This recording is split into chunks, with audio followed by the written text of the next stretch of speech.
no canal do Pastor Edivaldo Silva, deixe seu like e ative o sininho para receber todas as notificações. Deus vai te libertar e grandes bênçãos estão por vir em sua vida. Não perca as mensagens poderosas que vão transformar o seu caminho. Se há algo que o inferno me ensinou, é que Deus não se deixa escarnecer. O preço do meu pecado foi revelado diante dos meus olhos em formas tão horrendas que me fizeram implorar por um segundo de alívio. Mas não havia alívio. E tudo começou porque eu, Edmar da Silva, pensei que podia esconder meu pecado de Deus e dos homens. Por fora, minha vida era perfeita. Eu tinha 56 anos, era pastor em uma cidade pequena de Arkansas, casado com uma mulher incrível e pai de 3 filhos maravilhosos.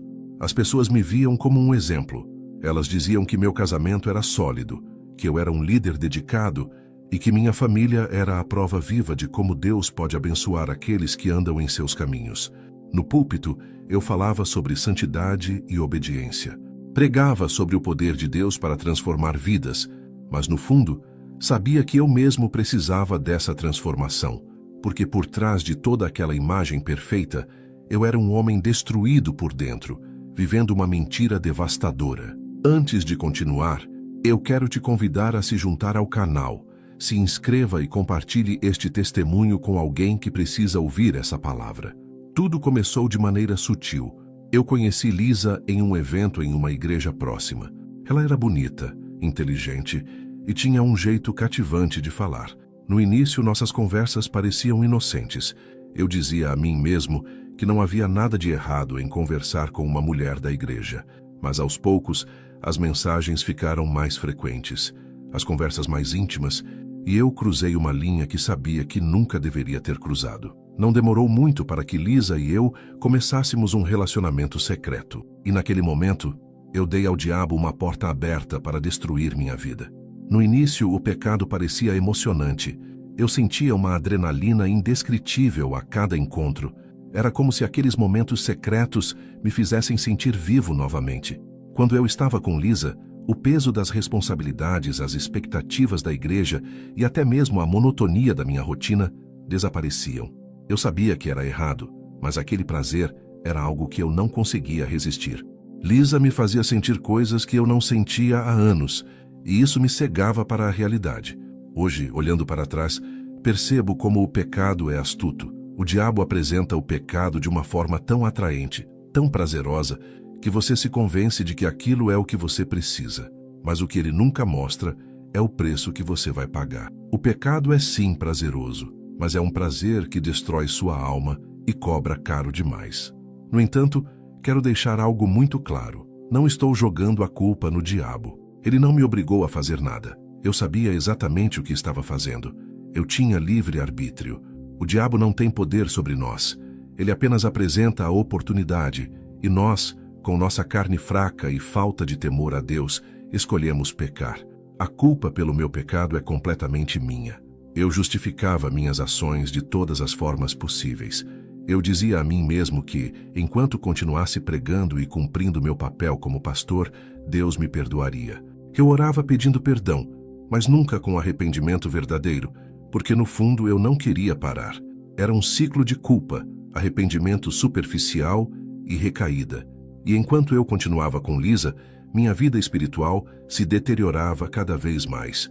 Meu coração ficava mais endurecido, e a presença de Deus que eu costumava sentir tão intensamente parecia cada vez mais distante. Minha esposa, Sara, era uma mulher maravilhosa.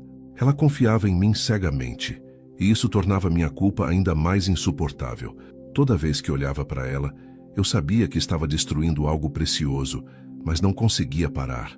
Eu mentia para ela, para meus filhos, para minha igreja, e o pior de tudo, eu mentia para Deus. Por 7 anos vivi essa vida dupla. Havia momentos em que eu pensava em confessar tudo e acabar com aquilo, mas o medo me paralisava. Medo de perder minha família, medo de destruir minha igreja, medo de perder tudo o que eu havia construído. A verdade é que o pecado me escravizou. Eu me tornei um prisioneiro dos meus próprios desejos. O diabo não precisou fazer muito. Minha carne estava tão fraca e meu temor a Deus tão pequeno que eu mesmo cavei o buraco onde me encontrei. Lisa era apenas uma parte da minha vida secreta. Houve outras mulheres, outros encontros, outros momentos de prazer vazio que só me deixavam mais vazio por dentro. Mas Lisa foi a constante, o relacionamento que eu mantive por mais tempo. E por isso, foi o mais devastador. Com o passar dos anos, o peso da minha hipocrisia se tornou insuportável. Eu pregava sobre fidelidade enquanto era infiel. Falava sobre arrependimento enquanto me recusava a mudar. Ensinava sobre a graça de Deus enquanto abusava dela. Cada sermão que eu pregava era uma faca no meu coração, porque eu sabia que estava enganando todos ao meu redor. Mais do que isso, eu sabia que estava zombando de Deus, achando que podia continuar vivendo daquela forma sem consequências. Então, um dia, decidi que não podia mais continuar. Não foi um momento grandioso ou uma revelação divina, mas uma convicção silenciosa que tomou conta de mim. Eu sabia que precisava acabar com meu relacionamento com Lisa. Liguei para ela e pedi que nos encontrássemos em um restaurante fora da cidade. Quando disse que queria terminar, ela ficou furiosa. Lisa me acusou de usá-la, de brincar com seus sentimentos, e disse que não aceitaria o fim. Ela ameaçou expor tudo, e naquele momento senti meu mundo desabar. Tentei acalmá-la, implorei que não fizesse nada, mas ela estava decidida. Poucos dias depois, Lisa cumpriu sua ameaça. Ela publicou tudo nas redes sociais. Mensagens, fotos, detalhes do nosso relacionamento. Em questão de horas, o escândalo viralizou. Minha vida perfeita foi exposta como uma farsa. Meu telefone não parava de tocar. Pessoas da igreja me confrontavam, amigos me abandonaram e minha esposa. Sara não conseguia parar de chorar. Ver a dor nos olhos dela e nos olhos dos meus filhos foi o momento mais difícil da minha vida. O peso de tudo aquilo foi demais para mim. Meu corpo simplesmente não aguentou. Na manhã seguinte, enquanto tentava me preparar para enfrentar uma reunião com os anciãos da igreja, senti uma dor intensa no peito. Foi como se uma tonelada tivesse caído sobre mim. Caí no chão do meu escritório e tudo ficou escuro. Foi como se algo tivesse se desconectado dentro de mim. Eu senti uma leveza estranha, uma sensação de estar flutuando, como se fosse uma folha sendo carregada pelo vento. Minha visão ficou embaçada, mas ainda assim eu podia ver o que estava acontecendo. Eu estava deitado no chão do meu escritório, e ao redor de mim estavam minha esposa e meus filhos. Sara chorava desesperadamente, balançando meu corpo e gritando o meu nome. Meus filhos estavam parados, estáticos, o pânico evidente em seus olhos. A visão era devastadora, mas o mais estranho era que eu estava ali, olhando para tudo, sem conseguir me mexer. Eu percebia que algo estava profundamente errado. Minha alma parecia estar sendo puxada para fora do meu corpo, como se alguém estivesse me levantando. Era como estar debaixo d'água, com os sons ao meu redor abafados e distorcidos. Eu ouvia algo, um som distante, que não sabia se eram gritos, palavras ou apenas um eco. Minha mente estava confusa, e por um momento achei que tudo aquilo fosse um pesadelo, mas a visão de Sara me sacudindo e o desespero no rosto dos meus filhos me fez entender a verdade. Eu havia morrido. O choque foi instantâneo. Como eu posso estar aqui vendo isso? Pensei. Se eu estou morto, como ainda estou consciente? A confusão era esmagadora e eu tentei falar, gritar, chamar o nome da minha esposa, mas minha voz não saía. Era como se eu estivesse preso em uma bolha, separado do mundo físico, mas ainda capaz de ver e sentir tudo ao meu redor. O desespero começou a tomar conta de mim. Foi então que eles apareceram. 2 homens altos, vestidos inteiramente de preto, se aproximaram de mim. Eles não tinham um rosto visível. Tudo o que eu podia distinguir era a silhueta de seus corpos enormes e uma presença opressora que fazia o ambiente parecer ainda mais pesado. Cada um deles ficou de um lado meu, e mesmo sem poder ver seus olhos, eu sabia que estavam olhando diretamente para mim. "Quem são vocês?" perguntei, minha voz finalmente saindo, mas apenas para ser engolida pelo silêncio. Os homens não responderam. "O que está acontecendo? Onde estou? Eu morri?" Perguntei de novo, agora em desespero, mas eles permaneceram imóveis, como estátuas. A ausência de resposta me aterrorizava, e a energia que eles emanavam era sombria e sufocante. Eu sentia que algo terrível estava prestes a acontecer. Antes que eu pudesse tentar falar novamente, eles se moveram em uníssono. Cada um deles segurou um dos meus braços com uma força esmagadora. Foi como se correntes invisíveis tivessem se prendido a mim, e eu não conseguia me soltar. De repente, Tudo ao meu redor desapareceu. Sara, meus filhos, o escritório, tudo sumiu como fumaça ao vento. O que sobrou foi escuridão, profunda e interminável. Senti como se estivesse caindo. Um túnel escuro e estreito se abriu abaixo de mim, e meu corpo foi lançado nele como uma pedra jogada em um poço sem fundo. O cheiro que me envolveu era nauseante, algo como carne podre misturada com enxofre. Era tão insuportável que senti meu nariz queimar. Tentei tampar o rosto, mas percebi que não podia me mover. A sensação de queda parecia interminável, e tudo ao meu redor estava mergulhado em escuridão absoluta. Ainda assim, eu ouvia coisas, sussurros, gritos, gemidos, sons que faziam minha mente estremecer de medo. Finalmente, a queda terminou, mas não de forma suave. Fui lançado contra um chão que parecia feito de lava, quente e líquido, mas ao mesmo tempo sólido o suficiente para me machucar. Quando toquei a superfície, meu corpo começou a queimar instantaneamente. O calor era insuportável e a dor era algo que palavras não podem descrever. Era como se meu corpo estivesse sendo consumido por dentro e por fora ao mesmo tempo.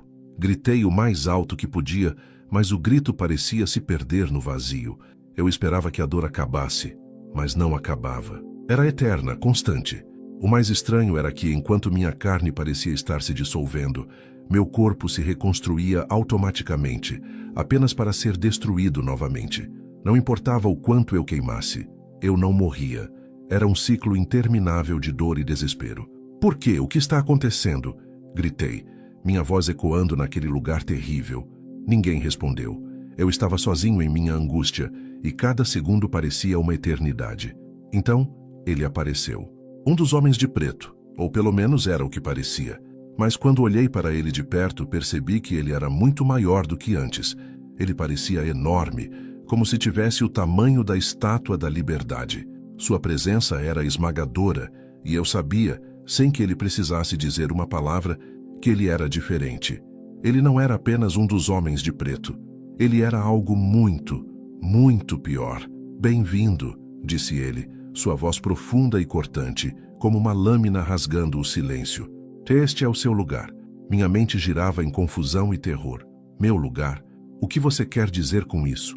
Onde eu estou? Mas ele apenas sorriu. Um sorriso frio e cruel, que não oferecia nenhum consolo. Você sabe onde está, disse ele. E você sabe por quê. Aquelas palavras ecoaram em minha mente e uma sensação de pavor tomou conta de mim. Eu sabia onde estava. Estava no inferno. E por mais que quisesse negar, sabia exatamente por que estava ali.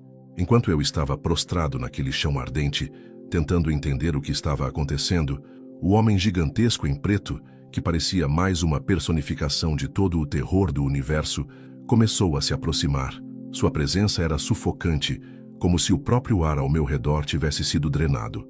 Seus olhos brilhavam com uma maldade intensa, e seu sorriso, que parecia um rasgo grotesco, exalava algo mais frio que o gelo. Ele sabia quem eu era. Ele sabia tudo sobre mim. Você quer saber como chegou aqui? Ele disse, sua voz grave reverberando pelo ambiente.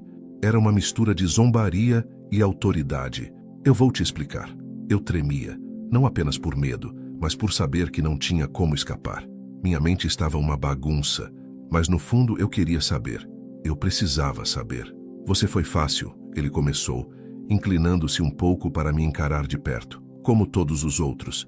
Vocês acham que têm o controle, que são fortes, mas não passam de joguetes. Foi divertido assistir você, Edmar da Silva, pregando santidade no altar, enquanto eu te arrastava pelo chão do pecado. Minha respiração ficou mais pesada. Eu queria responder, mas não tinha forças. Você sabe o que eu amo? Ele continuou com uma risada que parecia perfurar minha alma. Eu amo destruir famílias, e você foi perfeito para isso. Uma família exemplar, 3 filhos, uma esposa devota. Você tinha tudo, mas eu sabia exatamente onde mexer. Ele começou a andar ao meu redor como um predador analisando sua presa antes do ataque. Quer saber como eu fiz isso? Ele perguntou, mas não esperou pela minha resposta. Eu comecei plantando aquela sensação de invencibilidade em você. Ah, como é fácil fazer líderes religiosos se acharem deuses. Vocês sobem no altar, veem a adoração das pessoas e começam a acreditar que são intocáveis. Foi o que aconteceu com você, não foi, Edmar? Você começou a achar que estava acima de tudo, que podia fazer o que quisesse, porque era o escolhido. Suas palavras eram como punhais, cada uma cravando mais fundo na verdade que eu tinha evitado encarar. Mas isso não era suficiente. Para quebrar uma igreja, eu preciso mais. Preciso plantar sementes de ganância e luxúria. Foi aí que Lisa entrou. Você acha que foi por acaso? Acha que foi obra do destino? Não, meu caro. Eu sabia exatamente do que você gostava. Sabia das suas fraquezas. Eu senti um aperto no peito ao ouvir o nome dela. Lisa. Tudo voltou como uma avalanche. Os encontros secretos, os momentos de adrenalina, a sensação de viver algo proibido. Você acha que foi só prazer, mas na verdade foi estratégia. Eu coloquei Lisa no seu caminho para que ela fosse a sua queda. Mulheres são ferramentas poderosas. Você sabia disso, não sabia? Elas nem percebem, mas muitas vezes são usadas por mim para desviar os líderes da igreja. Roupas sensuais, olhares sedutores, palavras certas na hora certa, é tudo o que preciso para derrubar homens como você. Ele se inclinou ainda mais perto, sua voz se tornando mais baixa e cortante. O sexo é a minha maior arma. É o prazer mais forte, mais viciante. Eu sei disso, e é por isso que eu uso. Você sentiu, não sentiu? Aquele prazer que te fazia se sentir vivo, que te fazia esquecer de tudo o que estava errado. É assim que eu pego vocês. Dou o prazer e depois cobro o preço. Ele riu novamente, e o som era um zumbido doloroso nos meus ouvidos. Você quer culpar alguém? Vá em frente. Diga que foi minha culpa. Mas você sabe a verdade, não sabe? Eu só apresentei o pecado para você. Só fiz a proposta. Você foi quem aceitou. A culpa é sua. O pecado é individual. Você teve o livre-arbítrio e escolheu se afundar nele. Eu sentia cada palavra como um golpe direto na alma. Ele estava certo. Eu sabia que ele estava certo. Eu uso mulheres, sim, ele continuou, começando a andar de um lado para o outro. Uso o poder do sexo para destruir tudo o que Deus construiu. Igrejas, famílias, casamentos. Tudo pode ser desfeito com uma simples fraqueza. E sabe o que é o mais trágico? Vocês, líderes, são os mais fáceis de derrubar. Basta uma mulher no lugar certo, na hora certa, e pronto. O resto é automático. Vocês perdem o temor a Deus e se entregam. E sabe o que acontece depois? A igreja desmorona, a família se quebra, e minha missão está cumprida. Ele parou de andar e me encarou de novo. Ganância, adultério e moralidade sexual são as minhas armas favoritas. E você caiu em todas elas, Edmar da Silva. Você achou que podia ter o controle, mas eu estava no comando o tempo todo. Minha mente girava. As palavras dele eram uma mistura de verdade, acusação e maldade pura. Ele tinha razão sobre uma coisa. Eu havia escolhido. Por mais que quisesse culpar outra pessoa, no fundo eu sabia que a responsabilidade era minha. Você se lembra do que sentia com Lisa, não é? Ele perguntou com um sorriso sádico. Era diferente do que sentia com sua esposa, não era? Mais intenso, mais excitante. É isso que eu faço. Eu crio comparações. Faço vocês acreditarem que o pecado é mais interessante. E claro, eu escondo o preço, porque vocês só descobrem isso tarde demais. O chão sob mim parecia ainda mais quente, e eu sentia que minha alma estava sendo esmagada pelo peso daquelas palavras. Você não foi o primeiro, e certamente não será o último. Eu já derrubei muitos como você, Edmar, e estou apenas começando. Quer saber a verdade? A igreja, essa que você tanto amava pregar para proteger, está cheia de pessoas como você, gananciosas, imorais, fracas. E eu vou continuar destruindo uma por uma. Ele deu mais um passo à frente, seu sorriso ainda maior. E sabe o que é mais divertido? Vocês fazem tudo isso sozinhos. Eu só assisto. Quando tudo parecia perdido, algo inesperado aconteceu. Eu não sei como, mas de repente comecei a sentir uma sensação estranha, como se estivesse emergindo das profundezas de um sonho. Era como se tudo o que eu tinha vivido até aquele momento fosse uma fantasia, uma ilusão que de alguma forma não tinha fim. Quando percebi, meu corpo estava novamente ali, no leito do hospital, respirando vivo de volta à realidade. O mais desconcertante foi perceber que havia ficado em coma por 21 dias. Como algo tão surreal poderia acontecer? Como eu estava de volta à vida? Eu ainda estava tentando processar tudo o que tinha vivido, aquela experiência intensa no inferno, com o diabo me mostrando tudo o que eu havia feito e me explicando como ele tinha me usado para destruir minha vida, minha família e, mais tragicamente, minha igreja. Eu sabia que, naquele momento, minha vida havia mudado para sempre. Algo dentro de mim se partiu e foi restaurado. Não tenho palavras para descrever o que senti ao ser confrontado com a realidade da minha própria destruição, da destruição da minha família e de como eu havia sido um instrumento do diabo para enfraquecer a igreja, enfraquecer o corpo de Cristo. Mas agora, aqui estou de volta à vida com um único desejo: alertar os outros. A minha jornada, por mais dolorosa que tenha sido, não pode ser em vão. Não posso deixar que outros pastores e líderes caiam na mesma armadilha que eu caí. Hoje eu sou um homem redimido. Em meu coma, eu me arrependi dos meus pecados. Eu pedi perdão a Deus, suplicando para que Ele me perdoasse por toda a minha hipocrisia, por toda a dor que causei à minha família e à minha igreja. Não posso mudar o passado, mas posso fazer tudo o que estiver ao meu alcance para evitar que outros sigam o mesmo caminho. Eu sei que dentro da igreja há muitos pastores como eu vivendo vidas duplas, escondendo seus pecados, levando uma fachada de santidade, mas por dentro estão mortos espiritualmente. Eu te peço, meus irmãos, não sigam o meu exemplo. Não caiam na mesma cilada que eu caí. O inferno é real, e a única maneira de escapar dele é nos arrependermos e nos voltarmos para Deus. Eu sabia o caminho. Eu sabia o que era certo, mas eu escolhi o caminho errado. Eu escolhi seguir minha carne, seguir o prazer momentâneo, sem considerar as consequências eternas. O diabo sabe como nos pegar.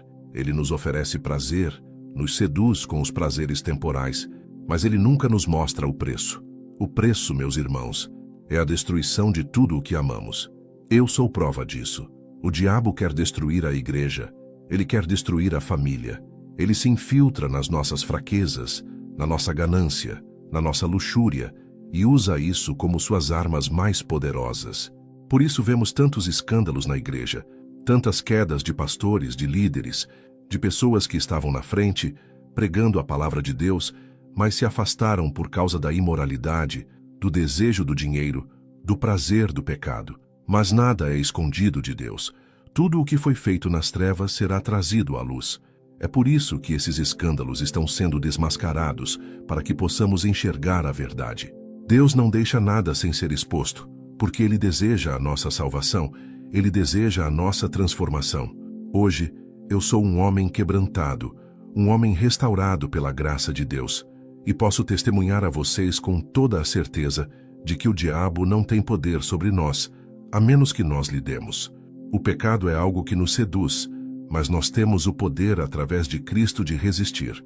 Temos que ser vigilantes, temos que nos manter firmes na fé e fugir das tentações que o inimigo coloca em nosso caminho. Por isso, meu apelo é simples: arrependam-se, voltem-se para Deus enquanto há tempo. Não deixem que a sedução do pecado, a ganância, o prazer momentâneo, destruam a sua vida, a sua família e o seu ministério. O diabo está à espreita, esperando a oportunidade de derrubar aqueles que se acham invulneráveis, aqueles que estão vivendo uma mentira. O inferno é real, meus irmãos. Não brinquem com isso. Eu sei o preço que se paga por uma vida de hipocrisia. Eu sei como é fácil cair na tentação e pensar que ninguém está vendo, mas Deus está vendo. E o que Ele deseja de nós é um coração quebrantado, um espírito contrito, arrependido. Não sigam o meu caminho. Se arrependam. Se voltem para Deus enquanto há tempo. A igreja e a família são alvos do diabo, e ele usará todas as armas que puder para destruí-las. Não permitam que ele vença. Não permitam que ele destrua a sua vida, a sua família, a sua igreja. O que eu vivi é real, e o que eu vivi deve ser um alerta para todos nós.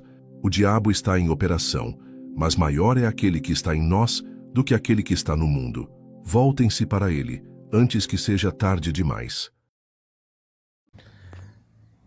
Glória a Deus, a paz do Senhor Jesus Cristo, amados irmãos, igreja do Senhor Jesus.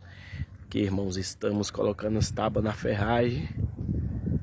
Colocamos metade, tábua de um lado, tábua de outro. Não deu para botar tudo porque temos pouca tábua, né? Estamos aí orando para Deus enviar providências das tábuas, em nome do Senhor Jesus Cristo. Quero louvar a Deus por cada ajuda que você deu, irmão. Tem servido muito. Aqui, ó. Já começamos em madeiramento. O bispo e o Heráclito ontem estavam aqui fazendo esse maravilhoso trabalho. Olha que benção. Olha a benção que está ficando. Vai receber a laje. Ó. Maravilha, Jesus.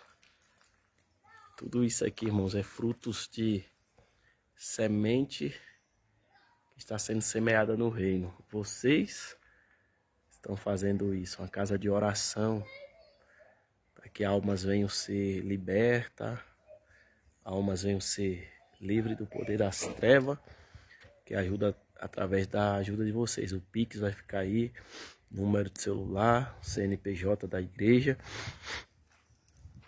E juntos nós somos mais fortes. Juntos nós vamos vencer essa batalha.